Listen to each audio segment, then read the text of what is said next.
Mira Círcanos canonizando a San Francisco de Asís. Gregorio 9. 1228. Gregorio obispo, siervo de los siervos del Señor, etc.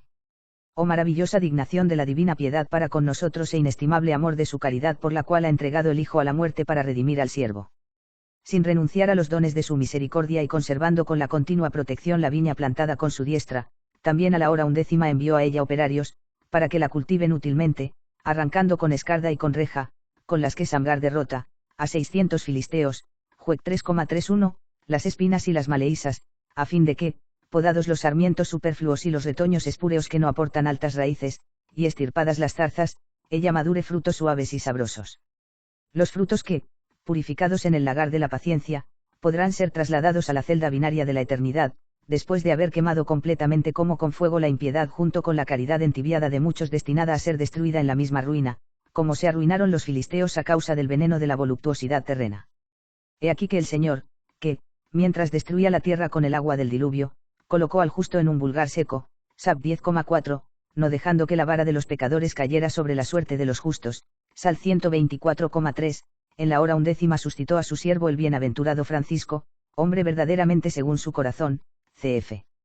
Is 13,14, lámpara despreciada, en verdad, en los pensamientos de los ricos, pero preparada para el tiempo establecido, enviándolo a su viña para que estirpara las espinas y las zarzas, después de haber aniquilado a los filisteos que la asaltaban, iluminando la patria, y la reconciliara con Dios amonestándola con asidua exhortación.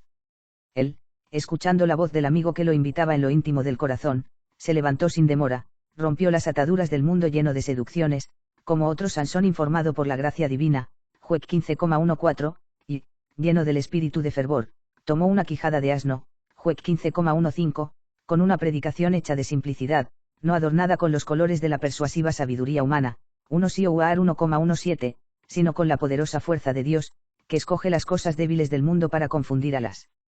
fuertes, 1 Sioar 1,27, derribó no solo 1000, sino muchos miles de filisteos, con el favor de aquel que toca los montes y echan humo, Sal 103,32, y redujo a la servidumbre del espíritu a los que antes servían a las inmundicias de la carne. Y habiendo muerto a los vicios y viviendo ahora para Dios y no ya para sí mismo, desde el momento en que la parte peor había perecido, salió de la misma quijada, cf. Juec 15,19, agua copiosa, que refocilaba, lavaba y fecundaba a cuantos estaban caídos, sucios y agostados, aquella agua que, subiendo a la vida eterna, se puede comprar sin plata y sin otro gasto, Is 55,1, sus riachuelos expandiéndose por donde irrigan la viña, extendiendo sus sarmientos hasta el mar, hasta el río sus renuevo, Sal 79,12. Finalmente, este imitó los ejemplos de nuestro padre Abraham, saliendo espiritualmente de su tierra, de su parentela y de la casa de su padre, para dirigirse a la tierra que el Señor le había mostrado, Gen 12,1, con su divina inspiración. Para correr más expeditamente hacia el premio de la vocación celestial, Philp 3,14, y poder entrar más fácilmente por la puerta estrecha, Mt 7,13, abandonó el bagaje de las riquezas terrenas, conformándose con aquel que, siendo rico, por nosotros se hizo pobre, 2 Ioar 8,9, las despreció, las dio a los pobres, para que así su justicia permanezca para siempre, Sal 111,9. Y aproximándose a la tierra de la visión, en el monte que le había sido mostrado, Gen 22,2, es decir a la excelencia de la fe, ofreció en holocausto al Señor su carne, que en un tiempo lo había engañado, como hija unigénita, a semejanza de Jefté, cf. Juec 11, poniéndola bajo el fuego de la caridad, macerando su carne con el hambre, la sed, el frío, la desnudez, las muchas vigilias y ayunos. Y habiéndola así crucificado por los vicios y concupiscencias, Gal 5,24, podía decir con el apóstol, no vivo yo, sino que es Cristo quien vive en mí, Gal 2,2. Y verdaderamente ya no vivía para sí mismo, sino más bien para Cristo, que murió por nuestros pecados y fue resucitado para nuestra justificación, Rom 4,25, para que de ninguna manera sirvamos más al pecado, Rom 6g. Derribando también los vicios, traba batalla contra el mundo, la carne y las potestades celestiales, y renunciando a la mujer, a la casa de campo y a los bueyes, que mantuvieron alejados a los invitados de la gracia, LC 14,15-20, con Jacob se levantó ante la orden del Señor, cf.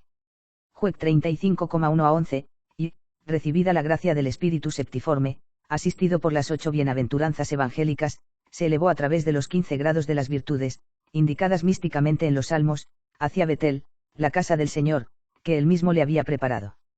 Y allí, construido el altar de su corazón para el Señor, ofreció sobre él los aromas de sus devotas oraciones, que los ángeles habrán llevado a la presencia del Señor con sus manos, ya próximo a ser conciudadano de los ángeles. Mas para que no le aprovechara solo para sí mismo allá en el monte, unido en el abrazo solo de Raquel, cf. Gen 29, es decir de la contemplación, bella, pero estéril, descendió a la casa prohibida de Lía, para conducir el rebaño fecundo de los hijos gemelos al interior del desierto para buscarles los pastos de vida, a fin de que allá, donde es alimento el maná celestial para quienes se han separado del estrépito del mundo, enterrando sus semillas con abundancia de lágrimas, Sal 125,5 a 6, pudiera recoger con gozo gavillas para el granero de la eternidad, él, destinado a ser colocado entre los príncipes de su pueblo, coronado con la corona de la justicia. Ciertamente, Helene buscó su propio interés sino más bien el de Cristo, Philp 3,21, y le sirvió como abeja laboriosa, y, como lucero del alba en medio de las nubes, como la luna llena, Si 50,6, y como sol que brilla sobre la iglesia de Dios, tomó en sus manos la lámpara y la trompeta para atraer a la gracia a los humildes con las pruebas de sus obras luminosas, y sacar a los endurecidos en el mal de sus graves culpas atemorizándolos con duro reproche. De esta manera, inspirado por la virtud de la caridad, irrumpe intrépidamente en el campamento de los madianitas, es decir de cuantos evitan el juicio de la Iglesia por desprecio, con la ayuda de aquel que, mientras estaba encerrado en el seno de la Virgen, alcanzaba el mundo entero con su dominio, y arrebató las armas en las que ponía su confianza el fuerte y bien armado que custodiaba su casa, LC 11,21 a 22, y distribuyó los despojos que él tenía y llevó esclava a la esclavitud, E4,8, de él. En homenaje a Jesucristo. Por lo tanto, superado que hubo, mientras estaba en la tierra, el triple enemigo, hizo violencia al reino de los cielos y con la violencia lo arrebató, MT 11,12, y después de las numerosas y gloriosas batallas de esta vida, triunfando sobre el mundo, volvió al Señor, precediendo a muchos dotados de ciencia, él, que deliberadamente era sin ciencia y sabiamente ignorante.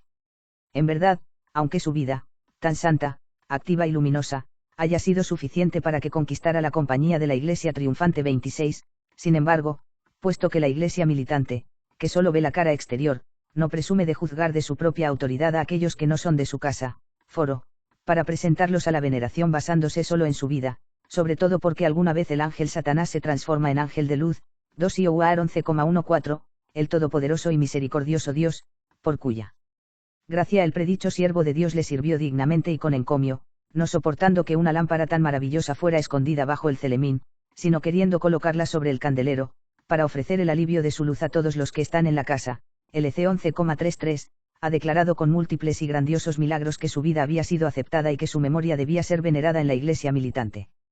Por lo tanto, puesto que ya eran plenamente conocidos los rasgos más singulares de su gloriosa vida, por la familiaridad que tuvo con nosotros, cuando estábamos nombrados en un oficio menor, y en cuanto al esplendor múltiplice de los milagros fue atestiguado plenamente por nosotros a través de idóneos testimonios, confiados de ser, nosotros y el rebaño a nosotros dado en custodia, ayudados por su intercesión y de tener como patrono en el cielo a aquel que fue amigo en la tierra, reunido el consistorio de nuestros hermanos, cardenales, y obtenido su consentimiento, hemos decretado inscribirlo para su debida veneración en el catálogo de los santos.